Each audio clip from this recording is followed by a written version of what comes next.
kinlik mo to, surely interested ka sa One Piece. Or Minecraft addict ka lang talaga.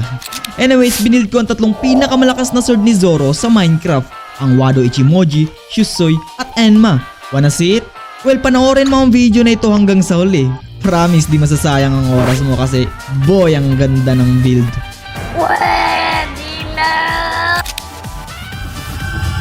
Gigil na ako mag-build, no? So, tignan natin kung meron pa bang natirang spruce log dito. And 21 spruce log. Need ko pa madami.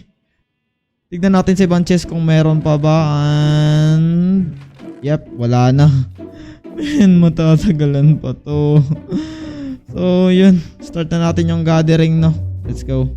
Nga pala, tutulungan daw tayo ni Cassie tsaka ni Harley sa pagkukuha ng resources, no? So, goods. Unahin na natin yung amethyst, no? Kasi medyo mahirap yung hanapin, eh. Nag-search ako sa Google and mas madali daw hanapin yung amethyst sa dagat. So, nagsayang ako na isang oras dito. Yun. May bola sa ilalim, guys. Amethyst yan. Panigurado. Tara, let's go.